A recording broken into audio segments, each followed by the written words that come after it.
Do a quick intro. Impeccable timing. Hello and welcome back to my channel. It's been a minute, been kind of busy. I do apologize. This is the first video I'm doing with the face. So hi, consider this an introduction.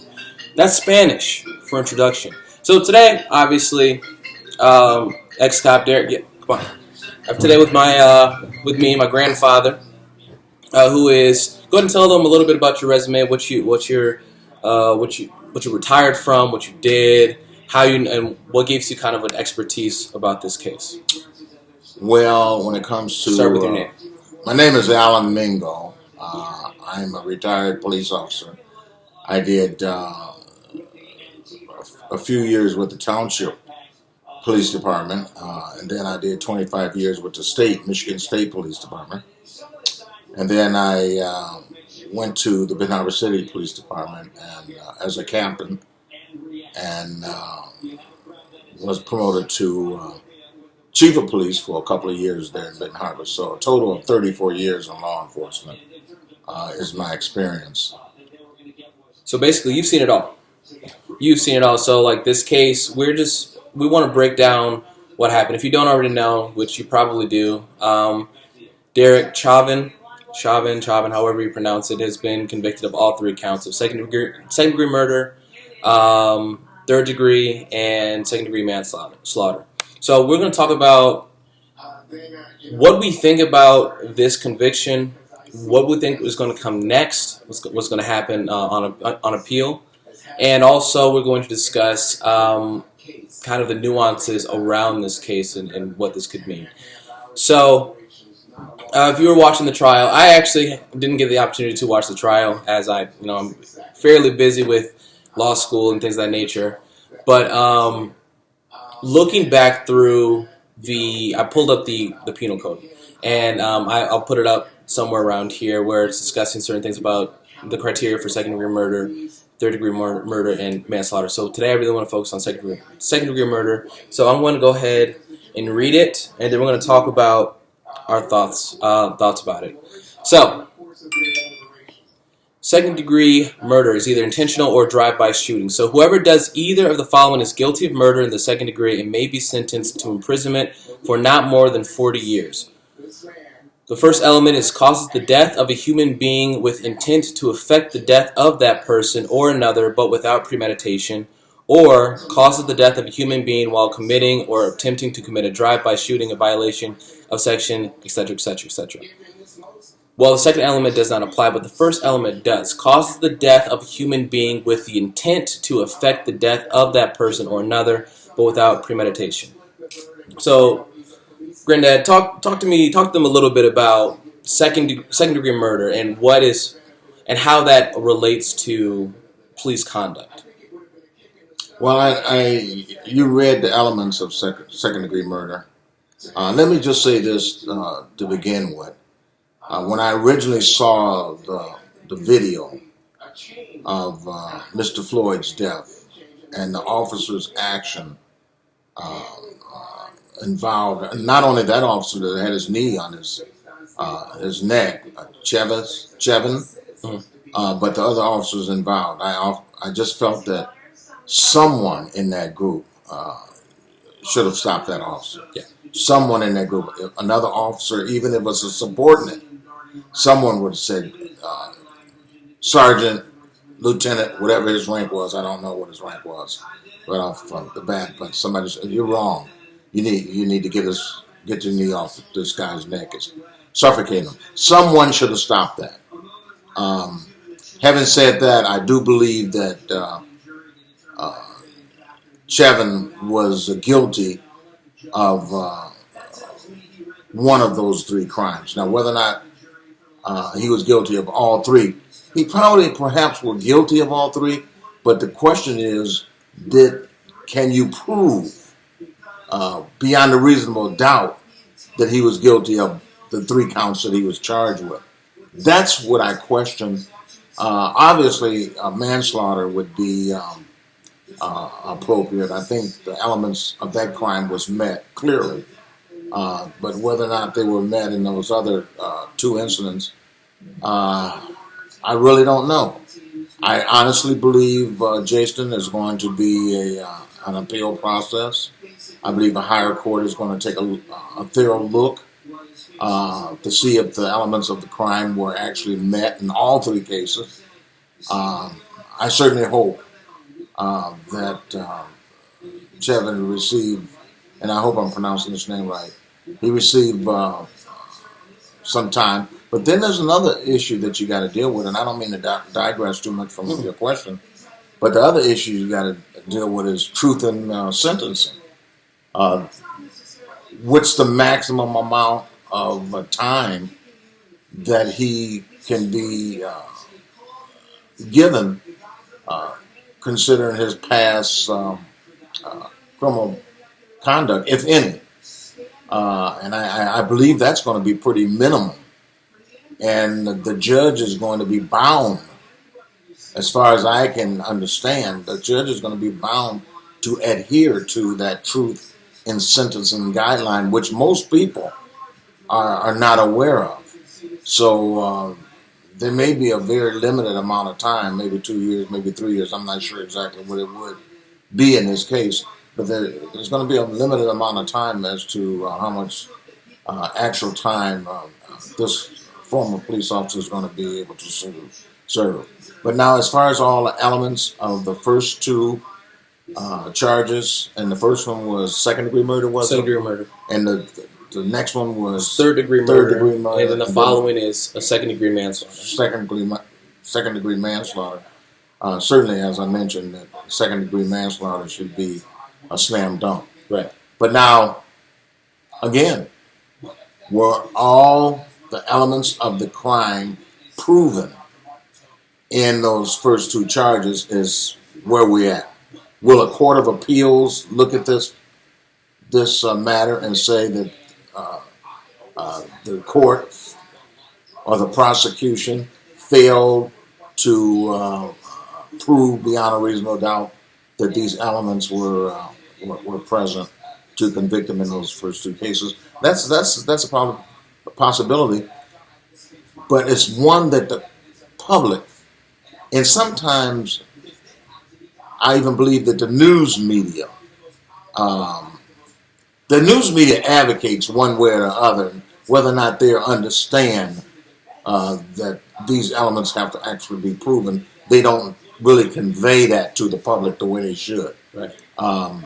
But time will tell. Right. So I'm gonna, before I get to, I have the elements of unintentional murder, so that's going to be your third degrees. Before I get to that, what I want to discuss a little bit is like my thoughts on like regarding why I don't think that second degree murder they're able to prove that, because what they try to. So the issue with second degree murder is, if I go back and read a little bit, is cause the death of a human being with intent to affect the death of that person or another, but without premeditation. So the difference between first degree and second degree murder is premeditation. We've heard it on cop shows, we've heard it on Law and Order, but has someone planned out in advance to murder this individual? That's first degree. That's out. That's not even it's not even a question. But the second question for second degree murder is intent. What was his intent? So with Derek, I think it's Chauvin. Derek Chauvin's, they were trying to figure out his intent. And from what I understand from the few clips I've seen of the trial, that they're trying to ascertain his intent based off of previous behaviors and previous incidences. But I think that is going to be overturned, because I don't think they can prove without, beyond a shadow of a doubt, that his intent was to murder George Floyd. I don't think you can prove that. I don't think through this action, because I believe they're just talking about it that his although his positioning was illegal, right? Like that's I think that's now an illegal positioning in terms of restraining. He can make the argument that George Floyd was resisting. I disagree. I don't think he was, but he can still make the argument. If that's the case, he can say that his intent, or he might have already said that his intent was to just restrain him. So that's him saying so. Now, it's difficult to ascertain intent based off of anything. We don't know. So I don't. That's why I think that charge will be overturned. You know, the thing about it, though, Jason, is that the public will look at it differently. Okay, Yeah. the public will look at that film, and so do I. So did I. Yeah. So did you. Right. We look at that film, and it seemed to suggest that he intended Absolutely. to kill Mr. Floyd. Right. He was warned not to remove his knee. Mr. Floyd was verbalizing the best he could Right. that he could not breathe. Right. So all of those elements, all of that information, the jury received, and they're gonna. The prosecutor is going to have to, or perhaps did, convey that as an intent to do to commit murder. Right. So that's the question: whether or not that's enough. Was it enough to convince the prosecutor? Is it enough to convince a judge in an appeal? Right.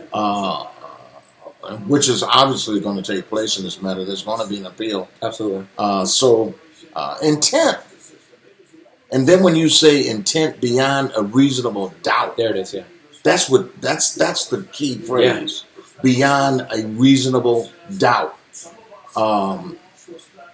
Would the public consider certain actions reasonable or unreasonable?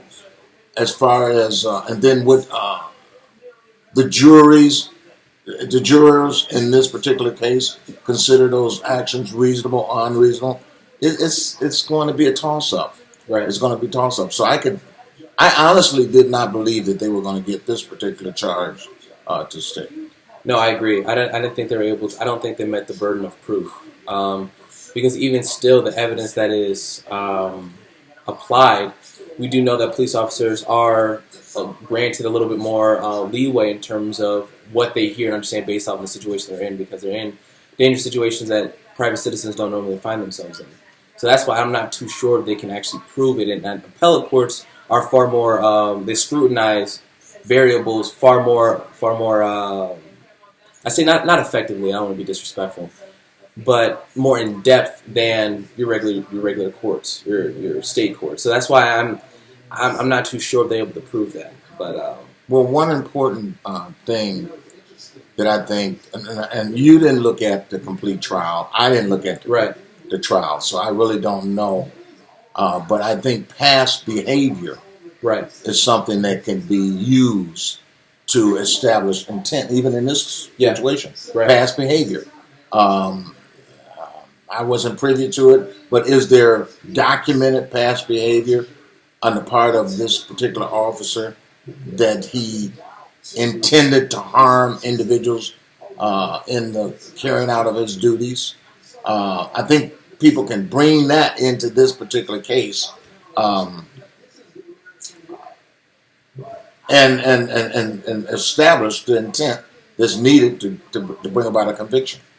Well, okay. Well, I just looked at. I looked it up, and says here that he was the subject of at least 22 complaints or internal investigations during his more than 19 years at the department. Only one of which resulted in discipline. So, yeah. So that could go a long way in terms of proving. Absolutely, it's going to be a factor in proving intent in this matter, and 22 cases. 22. Against this particular officer. And it actually depends on if there are complaints regarding, blacks in general, like African Americans, minorities, African American men, then that would prove intent even more so. Absolutely. Absolutely. It would prove a pattern. Yeah. A pattern of racism, to be honest with you. Right. And if that pattern is established, then obviously they can prove intent. So it's still up in the air whether or not it'll be overturned on this particular charge. Right. So I'm going to read the elements of third degree, and then also we have to talk about. I'm not really too sure the legal grounds as to what the trial judge is discussing in this case, but is she a senator or a representative? Maxine Waters. Maxine Waters. California. Yeah. So with her comments inciting violence, which is actually in incitement of violence, I'm going to pull that up. We're going to discuss that. But first, I want to go through the elements of an unintentional murder. So the second element is cause of the death of a human being without intent to affect the death of any person, while intentionally inflicting or attempting to inflict bodily harm upon the victim. When the perpetrator is restrained under an order for protection, the victim is a person designated to receive protection under the order, as used in clause order for protection. That doesn't sound like it's that's not applicable. But the first part is. So I think that's why this is all Minnesota law. So it's caused the death of a human being without intent to affect the death of any person, while intentionally inflicting or attempting to inflict bodily harm upon the person. So that's kind of open shut, I believe, because he was intentionally inflicting or attempting to inflict bodily harm, but I don't know how that works.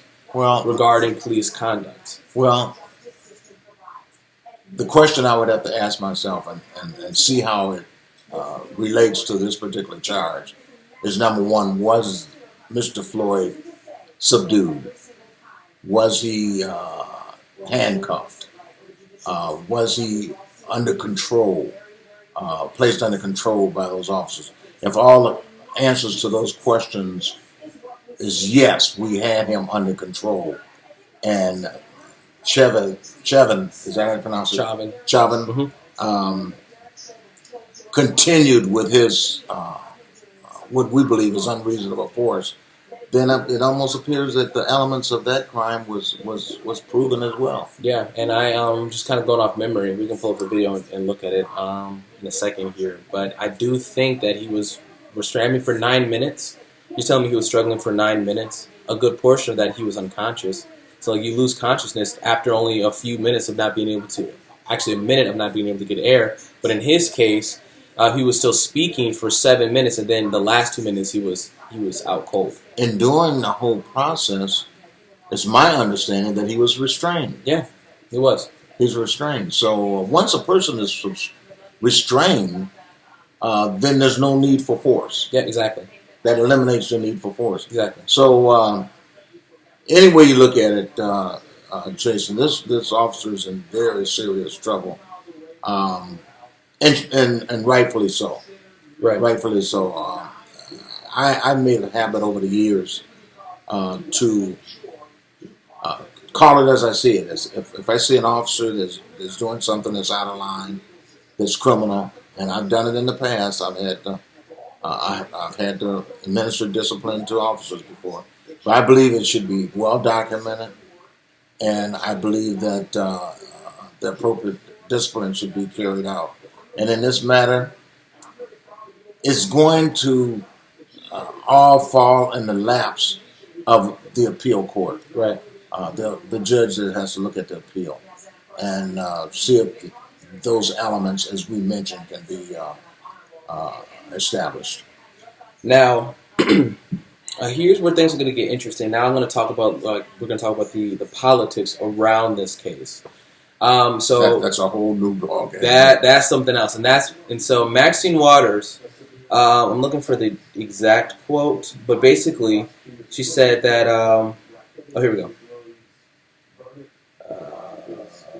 We've got to stay in the street and demand justice, Waters said to reporters. We're looking for a guilty verdict, and we're looking to see if all the talk that took place has been taking place after they saw what happened to George Floyd. If nothing does not happen, and she needs to work on her grammar. If nothing does not happen, then we know that we got to not only stay in the street, but we have got to fight for justice. We've got to stay on the street, and we've got to get more active. We've got to get more confrontational. We've got to make sure that they know that we mean business. Well, let me say this. I think Maxine Waters' comments are no more or no less incendiary as Donald Trump's. Yeah. Okay. If you're going to go after Mr. Trump for inciting the instability that he incited, insurrection, I think they refer to it as, you certainly are going to have to go after Maxine Waters. Absolutely. is just going to have to be applied equally. And she said, and the thing that I love about my country, and it is my country, and I still believe that it's the best. Although we've had some negative, many hundreds, millions perhaps of negative incidents in this country, it's still the best country in the world. It is. It's still the best. People are still flocking to the United States of America. They're not flocking to any other country. No. You don't have people trying to escape the USA for any other country. But we still have in this country this particular phrase, which I appreciate and I hope we never relinquish. A person is innocent until they're proven guilty. Right. Okay, Maxine Waters is already making judgments. Absolutely. This was days before she's making judgments without, perhaps she did look at the trial, but she made statements like this even way before the trial even began. Right. So, but we have this position that a person is innocent and proven guilty, and I'm thankful that we have it because all of us would be in some type of jeopardy. Absolutely. If we're charged with anything. Right. Absolutely. But here's the thing, though. But that complicates the case. So that's why the current judge the trial judge here, forgive me for forgetting his name, but he said that he got angry. He was upset about this because she gave Chauvin's lawyers basically feet to stand on as an appeal because it could be interpreted as a threat because that is threatening. So that could be interpreted by jurors as you will convict this person, Mr. Derek Chauvin, or we're going to riot, we're going to storm the streets, we're going to burn down this, that, and the other, which has happened and is still happening today. Look at Portland, for example. So that could be interpreted as a threat. Now, I don't know the legal grounds or the defenses behind that. I have to look that up a little bit later. But I'm not familiar with Minnesota law. But that's a serious statement, and that could cause serious issues, which could further incite violence. No doubt about it. No doubt about it. And I believe that some representatives have already introduced a bill motion into the House to reprimand or to censor Ms. Waters on that statement. I think it's appropriate, to be honest with you. I know a lot of the people in our listening audience might disagree with me, and that's okay too. That's fine if you disagree with me. Right. But I believe that if you come to those judgments before all the evidence is presented, often I would have to add that the news media do just that. They do. The news media do just that. It's not journalism. They come to conclusions before all the evidence is presented, and then it influences the crowd, the people, the population. And there's an element within our society that's always cocked and ready to do wrong. Absolutely. There's an element there that's just out there ready. And all you need to do is to incite those. And then there's another element that take advantages of these particular situations. Absolutely. And they go in to incite or escalate the situation themselves. Absolutely. So we have those two different elements to deal with. So you got to be careful with your speech. You got to stick with our Constitution. Absolutely. Thank God for our Constitution. Absolutely. And a person is definitely innocent until they're proven guilty. And that even goes for law enforcement, unfortunately. Yeah, it does. I shouldn't say unfortunately, but it goes to law enforcement as well. It's unfortunate that we have to be in this position to talk about this and so many other positions in the first place. So we're going to keep our eyes open for that because I don't think this is over. And just in general, we were kind of discussing a little bit earlier about the whole rioting in general. We're going to kind of switch gears. This is going to be less and more of a topical conversation, more kind of a podcast entry. Because now, just off the top of my head, there's a few things I just, because I have you here, I want to get your thoughts on a few things since you mentioned the Constitution. So remind me with the Constitution a little bit. But what are your thoughts on these riots in general? Like, from my perspective... Opportunists. Okay, opportunists. All right, go ahead. I have to come out and just say that. Most of those it's not frustration. You have some politicians are saying these people are frustrated and they're releasing their frustration and by doing this and by doing. I believe that's malarkey. They're opportunists. They're out there to get some Nikes. They're out there to get some Gucci's, and they're out there to get some Air Jordans. Oh my goodness! And that's what they're all about. That's what they want to do. So there's no excuse for that. And I honestly believe that if they can be identified, they should be prosecuted to the fullest extent of the law, just like any other person that goes into a department store or wherever and steal. Now, you're going to be frustrated, and that frustration is going to cause you to break into a liquor store and get your fill. Right. We have to quit making excuses for bad behavior. Right. Okay, and for criminal behavior. Right. And we have to call it as it is, whether it's white, black, red, green, purple. We have to call criminal behavior, and we have to prosecute when possible in all of these cases. Absolutely.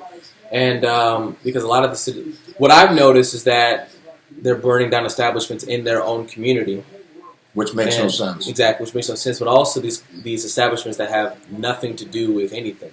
And wait a minute, let me back up when I said which makes no sense. Burning down establishments in any community makes no sense. It's not going to accomplish anything. It's going to bring about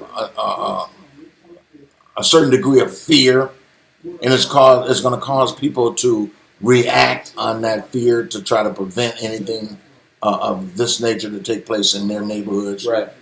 So maybe that's what their goal is, and if that's their goal, maybe they are accomplishing something. I don't know, but my point is it's wrong, and when you're caught at it, when you're involved in it, and it can be proven, you should be prosecuted. I don't care who you are. Agreed. So I'm going to switch gears a little bit, and actually, you know what? Before I do that, but I feel that sentiment right there to cause fear and to have people react based off that fear as opposed to being objective, because the law is objective. That's why it's the law, and that's why it's so important, because especially in today's society, so many things are subjective. We're talking about my truth and, like my this, my that. That's subjective. The greater good. Who gets to say what is the greater good? Like that, again, that's based off subjectivity. And subjectivity is dangerous because we can use that and formulate that to justify anything and everything we want to do. Actually, I wrote an essay about that not too long ago, so go check that out on my website, thefuturesjournal.com, and I'll leave a link down below. But I feel that directly affects this case. So there's a lot of subjectivity surrounded with this case in terms of politics. And I think that Ms. Waters' comments are not only an incitement of violence, but an incitement of fear. And I don't know, and an appellate judge will take that into account. And I don't know how that's going to turn out. And if that's the case, and if this case gets overturned, I don't think the full case is going to be overturned, but it could taint things. It could cause a mistrial. Who knows? A lot of things could happen. So I just think it's extremely dangerous and irresponsible for an elected official to be talking like that, and for criminal behavior to be not only accepted but praised and pushed as an agenda. I think, Jason, there's two elements of our society that's going to bring down our country eventually. I just believe we're going to fall eventually. I hate to say that. I hate to sound like I'm a pessimist, but I believe there's two elements that's going to bring down our country. One is the media. Yep. The media has an opinion. They have an agenda, and they want to impose their opinions and agenda on the vast majority. That's their goal. The other element is politicians. Absolutely. Politicians have an agenda. Yep. They want power. Yep. They want to stay in power. And they're going to say and do anything that they can to stay in power. One of the greatest mistakes that we made as a country is not to put term limits on politicians. Yep. It's going to lead to our downfall. Because you have politicians such as Ms. Waters You have politicians in the Republican Party as well that do the same thing. I'm not picking parties on. I'm an independent. I'm a registered independent, and I'm a true independent. But politicians is a detriment. The vast majority. I'm not going to say all of them. All of them. I don't want to lump all of them in the same uh, bowl. But between politicians and the media, it's going to lead to our destruction. And I agree with you. And that's funny that you say that because that's going to feed directly into what I want to talk about next in politicians and their propensity for power. So let's talk about the Second Amendment because that's been under fire heavily as of late. I'm a registered legal gun owner. My grandfather is also a registered legal gun owner. We are huge advocates of the Second Amendment. But so, for all these random shootings that just happen to be popping off as of late, all of a sudden, which is suspicious in itself. I'm not saying one way or the other. I just think that's a little weird. But all of a sudden now, when they're pushing gun control laws, all of a sudden now we have a bunch of shootings. But what I want to talk about is President Biden said something very specific, and I'm paraphrasing, but he did say that in regards to the Second Amendment that their agenda is to control firearms, to control weapons, not regulate, but to control. And what I think is interesting is how he said specifically that any amendment, no amendment in the United States Constitution is absolute, like it could be revoked at any time. But I think that's I want to get your thoughts on this, but I think that's not just the Second Amendment, that's our First Amendment, the freedom of speech, the freedom of the press. That's the 13th Amendment. That's the Fourth Amendment, the Fifth Amendment, our rights to privacy and protection for police power. So I think that's a very dangerous statement. I don't think, and that's being celebrated as protecting the peace. But no, that is a very dangerous statement. So I want to get your thoughts on that. Well, I don't know if I'm going to answer your question directly, but I will say that I'm an advocate of the Second Amendment. I honestly believe there's absolutely no way for law enforcement or anyone else to remove all weapons from our off the streets of our country. What you're going to end up doing, Jason, you're going to end up removing weapons from law-abiding citizens, and the criminal elements are going to hold under theirs. They're not going to relinquish their weapons. And I don't want to be a part of a society where the only ones that are in possession of weapons is those criminal elements or the criminal elements. Absolutely. So I'm an advocate, and I have absolutely no fear of law-abiding citizens carrying weapons. Now, there's some high-powered weapons out there. I believe that there's something can be done in that particular area. I don't know exactly what the answer to it is, but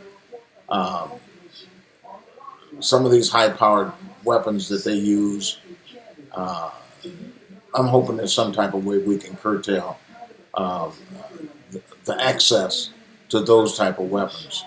But I still believe that law-abiding citizens, people that have no criminal background, people that are upstanding in their communities, should have the option to own and perhaps even carry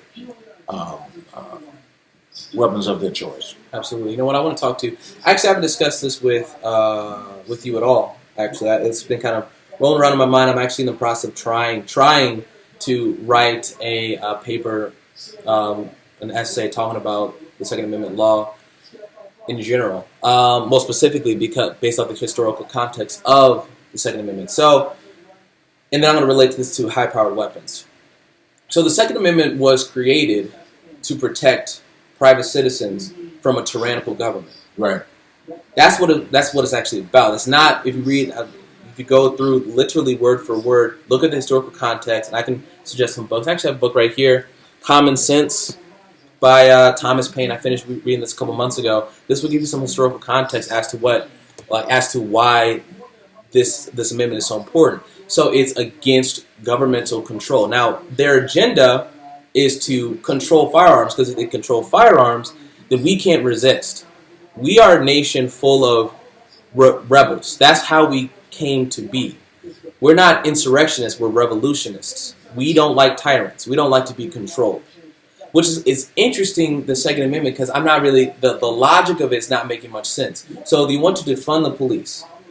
But on top of that, you also want to restrict, control, and eventually eradicate, because that's the goal, private citizens from being able to defend themselves. But you can't have both. You can't both defund the police and disallow us from protecting ourselves against other private citizens, criminals, but also the government.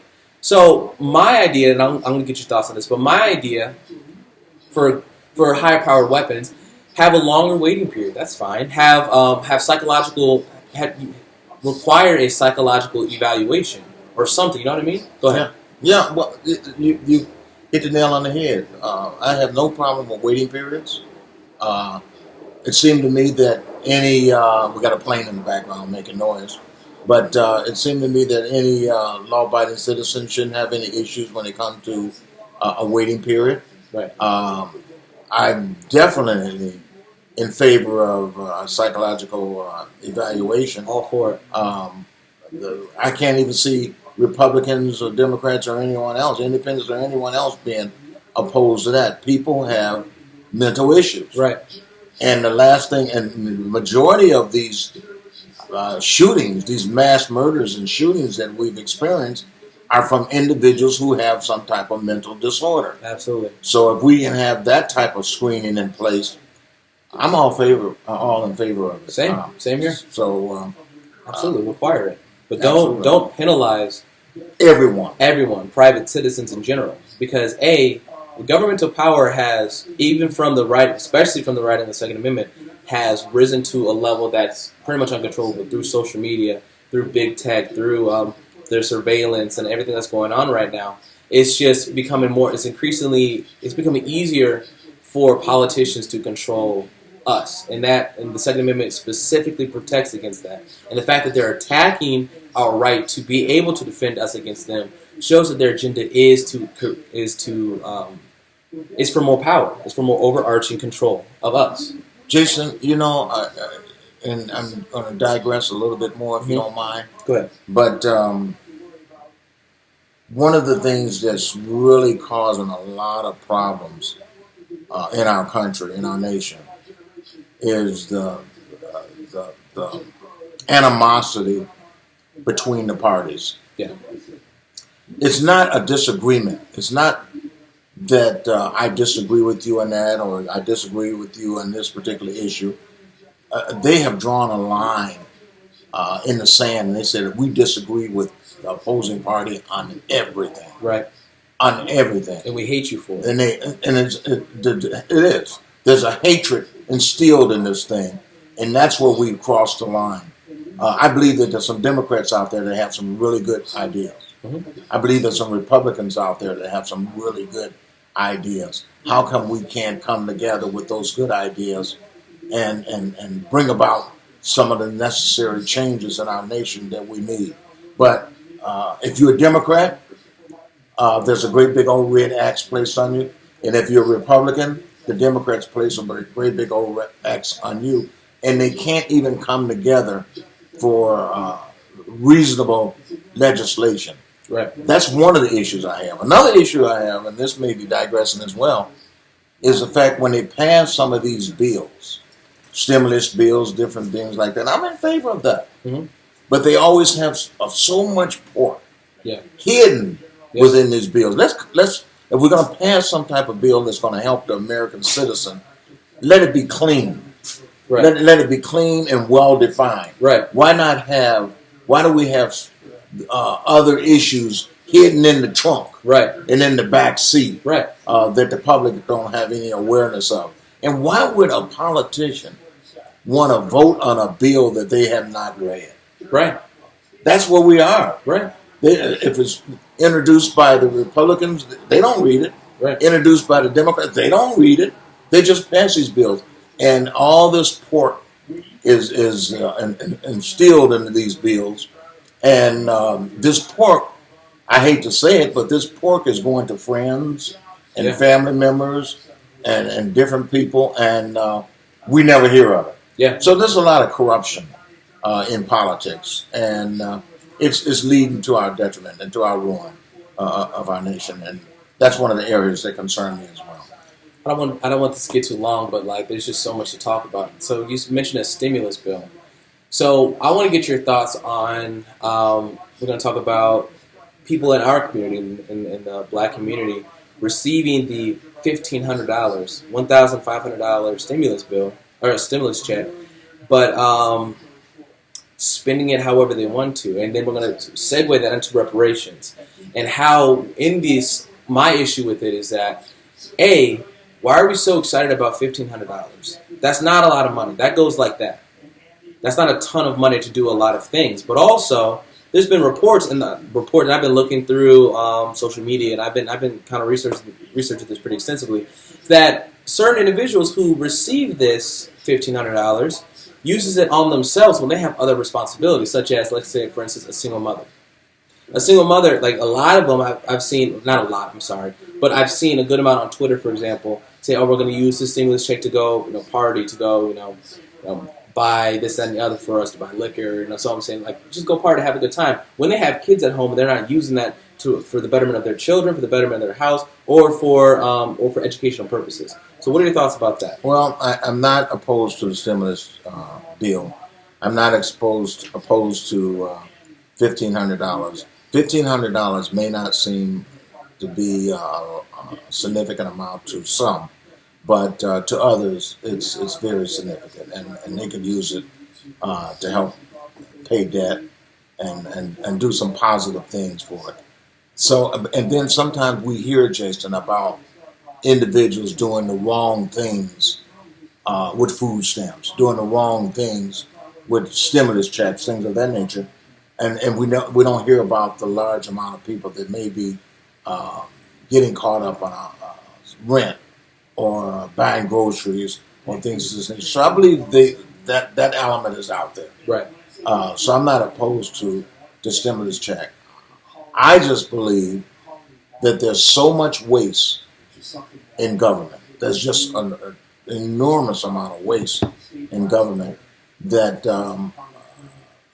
taxes could be reduced, and I'm all in favor of tax reduction, things of this nature. But you look at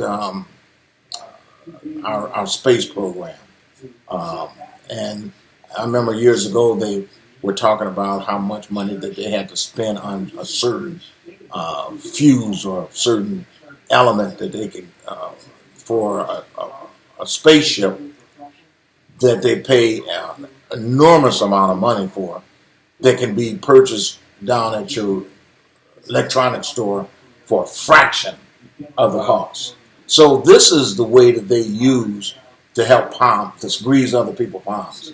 They'll pay someone 10 times the amount of money that item is actually worth. Right. And it's a way of greasing individuals or companies' right. palms.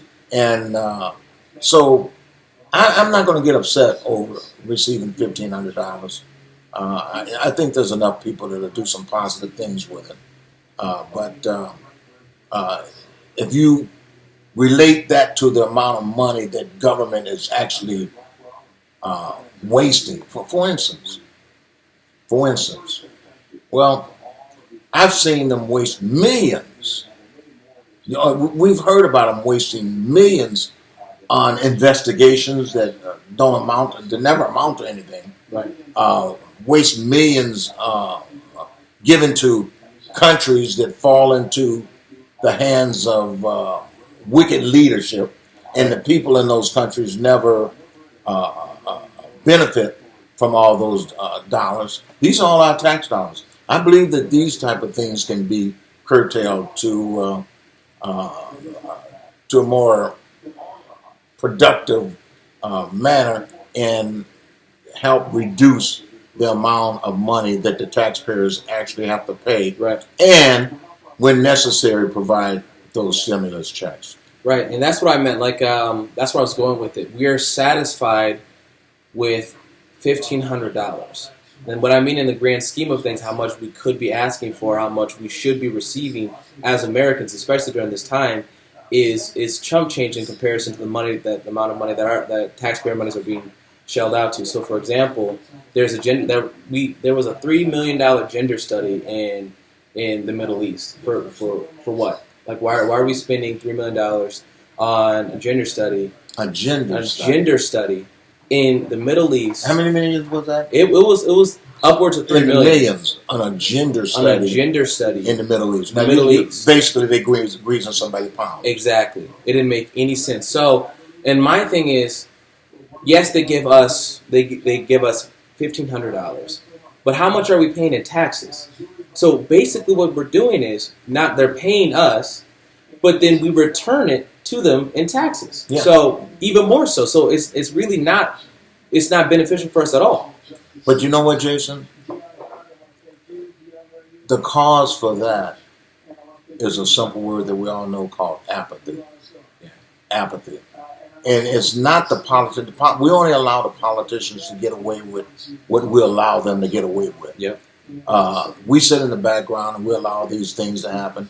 We allow them to grease other people's palms. And because they're a member of our party, right? We're going to continue to vote them back into office. Absolutely. But if we hold them accountable to some of this waste, we could save so much money, really, especially the waste that they have under the disguise of foreign policy. Right.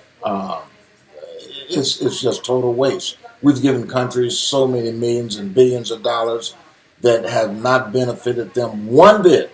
The average citizen in that country hasn't been benefited one bit, and then these big time politicians walk away with millions in their bank accounts in different countries. Even here, like our politicians are millionaires. All of them are millionaires. For example, what's her name? The Majority House leader, Pelosi. Nancy Pelosi. Her net worth is $120 million. And how do you become a millionaire being a politician? I mean, I understand how you do it.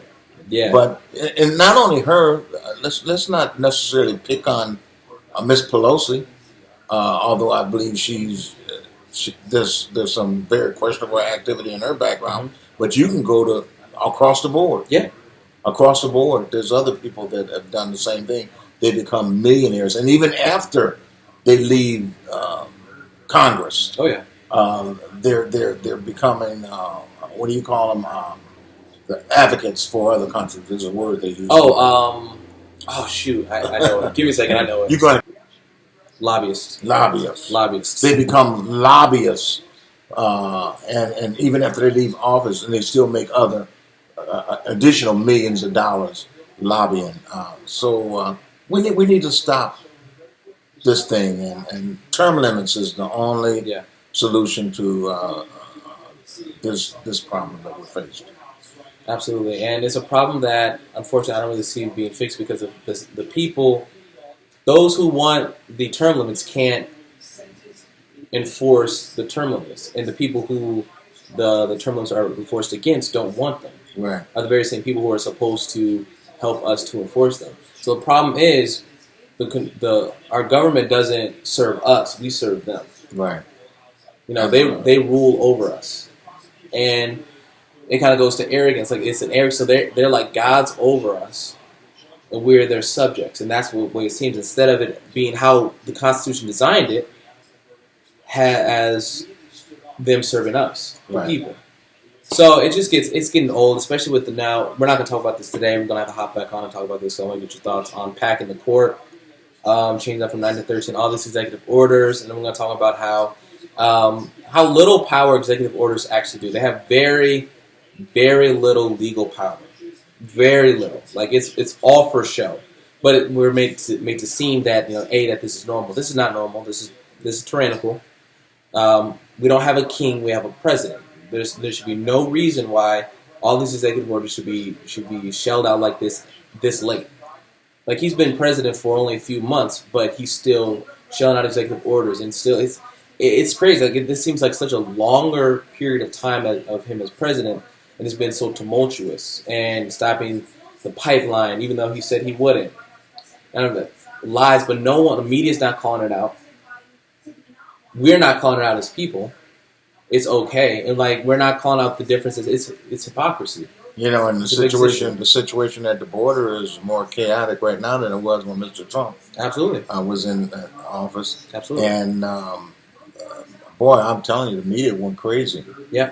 They went berserk about the issues at the border when President Trump was there. And I'm not advocating for President Trump. I'm just showing you the hypocrisy that's in the media right now. They have an agenda. Yep. And they're going to push that agenda. And I believe that agenda is backed by just a couple of crucial issues, which we won't get into right now. Maybe at a later date. Oh, yeah, for sure. We can get into those. For sure. There's so much to talk about. Yeah, there really is. So we're going to go ahead and close. If you haven't already, go ahead and subscribe because there's more coming. And as my time frees up, there's going to be a lot more coming. Go ahead and you said you started a YouTube channel, and he's very into boondocking. Actually, you know what? Tell him a little bit about your book too, because we're talking about your resume as a police officer. So go ahead and talk about your book a little bit. Well, my book is entitled "Search." You got to edit this too. Okay. Look it up. "Searched and Seized by God" is the title of my book. And actually what I wanted to do, Jason, is show how a sovereign God has his hands in everyday affairs, not only in our personal lives, but here in our country as well. Right. Our sovereign God has his hand in our country. And that's why I advocate praying for our president, because it's God, ultimately, who sets up kings and takes them down. He's completely in control. He hasn't lost control of the situation, and he's going to bring our country to a desired end. True. And I talk about that a little bit in my book about how he has guided my life, and then I also talk in detail about husbands and how they ought to love their wives. I go through some detail about how my wife went through a debilitating disease that ultimately cost her life, and how it impacted not only myself but my entire family. So I trust that you get a copy of that book, "Search and Siege by God," and I'm sure you're going to find it inspirational. Absolutely, and I'll leave a link to that below as well. Again, go ahead and check out my website. It's pretty empty right now, but I'm going to have a lot of things coming this summer for you, so it's thefuturisjournal.com. Again, link for that below. If you haven't liked this, go ahead and like it already, subscribe, and if you agree, disagree, if you want to get your thoughts out, go ahead and send a comment as well. There's certain things you want us to talk about next time, touch on next time. Go ahead and leave a comment on that as well. Also, my social media, all my social media is down below as well. So basically, look below if you want more, subscribe if you want more, turn on those post notifications if you want more, and if you don't want more, you should want more. So, and you invite me back. Oh yeah, you're definitely coming back. We got to talk about this stuff. So thank you so much, guys. Stay awake, friends, because woke isn't working. Keep your eyes open. Things are getting crazy out here, but God's in control. Peace.